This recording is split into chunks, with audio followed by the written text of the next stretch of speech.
We have the world of Pendulum Magicians for you today. Don't worry, Utopia's deck is back, and is that Underworld Circle?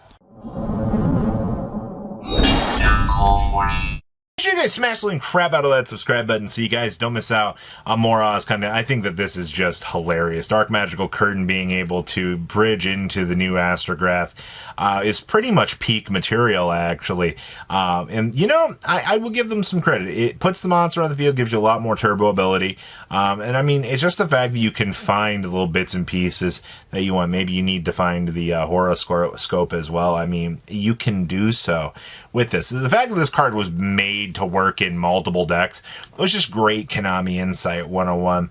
Unfortunately, though, this deck does very much want to see the best support card, Mr. Electromite, being a grand helper for you. You know, you're basically able to pivot in, do a lot of good lines of extra extension, just because this card actually exists. And I think that's a grand old help for what this deck wants to do. So, yeah, you have a game plan, set, and make the WP Fancy Ball to break through the field. Next up here, we have the Gaga Magic. Now, if this is in the hand, you can start to summon it in, of course, you know, any of these other quadrillion other monsters that you have access to, which is funny. All right, and if you do, you get to immediately exceed summon, and then using those two, and then you can treat the level of one of those monsters as one of the other monsters that you had. So, you know, level modifying, all written onto one card, actually ended up just being a great little helper for this deck. Now, oddly enough, I mean, you do get access to the new Utopia. I'm not, like, particularly sold on this card being broken, but it definitely does help for what you can do. Now, obviously, your game plan, you know, you want to make the Utopic Future Draco. You know, you just kind of want the good standard rank 4 good stuff that the deck has. And, I mean, your deck's consistency has been upgraded. I think that's, like, your payoff, right? It was like, your deck needs to just do better. And effectively, you know, we've actually managed to do that. So, not bad. Next up was Underworld Circle in the Lightsworn deck. Now, I thought that this was just a crazy thing. Now, both players have to have 5 or more monsters in their graveyard to even, you know, have this card show up and do anything. But your payoff is you wipe everything, and then each player banishes face down all the monsters from their deck, and then you can special summon a normal monster from your graveyard, which we don't give a crap about. But once returned during the standby phase, each player can special summon a monster from their graveyards, ignoring its summoning condition. I'm just gonna kind of toss this out there, but like, you got a lot of stupid things that you could bring back and work with. I also see we're playing the Shadow Severing Strike in here as well. I'm not particularly, like, crazy about this card in this deck, but I understand that you're getting into some, like, super, really fancy interactions in this deck. So I gotta give it to this Lightsworn Duelist. They cooked really nicely. Ah, yes, the Jack Atlas pile. But we're going a little bit further. You know, we're playing some Magista stuff in here to kind of give us the floor to be able to do some things. I'm also kind of happy to see the Crimson Blade Dragon actually is getting some play in here. I think that this card has some very, very fun interactions that you can kind of work with. But you do see Mr. Borrelode Savage being one of those cards that comes up. And obviously, this is just because, like, Crowley is a stupid card. I notice we're also not, like, doing crazy Zorowa plays, but you've got interactions to make this, especially, you know, being able to turbo into an Artemis just as like a pivoting start point for the tools that your deck has. I don't imagine that this is going to end up necessarily like too bad for what you can do with the deck. So I appreciate this. This definitely feels like an interesting contraption. Also, not really sure how I feel about one Fallen and Virtuous, but, you know, not every deck's going to get away with playing Maximum. Next up here, we have more Pendulum Magician bad, cool stuff. I say bad, cool, but like, ugh.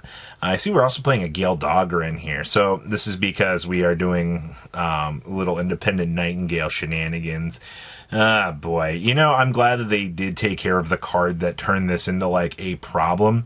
But there still are problems with this. I see we're going with 2, 3, 2 on these. I mean, you have access to the two big ones.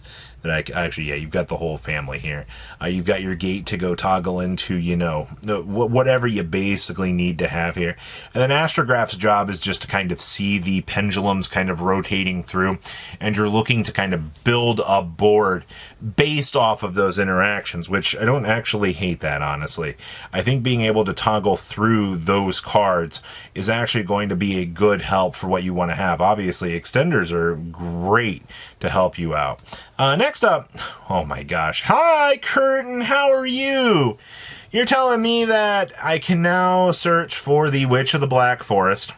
But the curtain says that you can't activate the effects of that card this turn. Well, luckily for you, it no longer remembers the minute that you link it off. You go, okay, hey, look, I'm in the graveyard now, I can trigger. So you can trigger the stupid thing, go search for a yummy monster. The yummies don't care. Oh no, you can't use the search effect on, you know, the one, or, you know, whatever other effect you have, but you can still inherently special summon it from the hand, because guess what? You have linked this out to ye old Artemis, and congratulations, you have a link 1 on the field special summon. Yep, that's the world that we're living in now. You gotta love Dark Magical Curtain just doing some funny haha things. Also, love this Dark Magician with the Illusion of Chaos toggling in here. You know, it's kind of impressive, honestly, just to make the Dragoon. Alright. Hello, Evil Twin. Oh, God. Well, you know, we thought we had a cool deck list today, but no, it was me, including in the Dark Claw. Yeah. So anytime that, you know, you think you're just crucial, you know, having a good time in the meta, you know, somebody's like, oh, hey, you know, full Fiendsmith combo through Evil Twins because the Link 1 being a light Fiend monster to pivot into full further combo. And then, just to give you icing on the cake, you know, you thought that whatever the Fiendsmith package was generating for an end board, they slapped Dark Law on the table on top of it all. And you're just like, yeah, I love this game, man.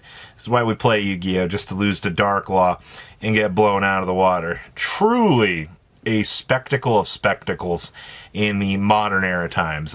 Honestly, I think that this is just more funny than anything that we can do that.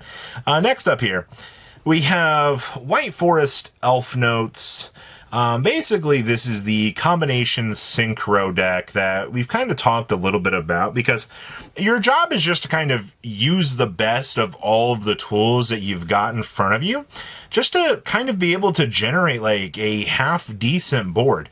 And honestly, I think this deck kind of does that. Like, honestly, the White Forest stuff, just being basically unrestricted and just allowing you access to do some of the synchro stuff is good. And also, keep in mind, I mean, yes, the OCG does have access to Baron to Floor, which can kind of create a little bit of annoying situations, but I'm not here to hate on this card. I think the fact that this has become a little bit of an integral piece within some of the deck building space here, kind of create some different ideas, is actually not too bad, to say the least. So I gotta give him some credit. This is definitely coming along a little bit better than I expected.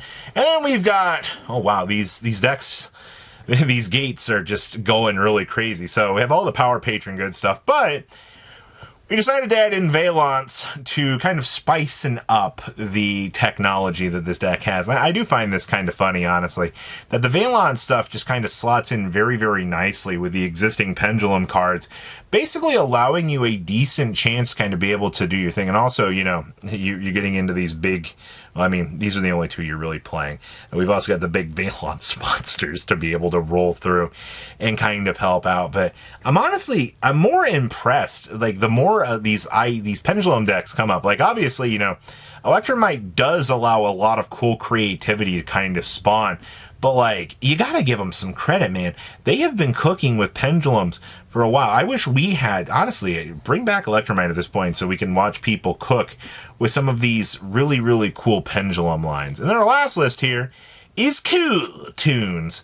Obviously, you know, you're bringing in Harmonium here. Now, this list is bringing in the Starjunk Synchron, and we are bringing in Triple Synchro Emergency as well.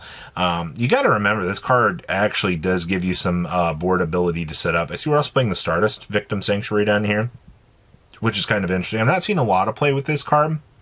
I understand that, like, it does kind of help out with some of these boards for what you want to set up. So I don't actually hate this. I think that this is actually a good help. Obviously, 1/1 on these is interesting, but that's your new evolution to the meta. So what are you guys thinking about these kind of cool decks? Please leave a comment down below. Tell me what you guys think. I'll see your beautiful faces back here in a day, guys. Patrons, thank you.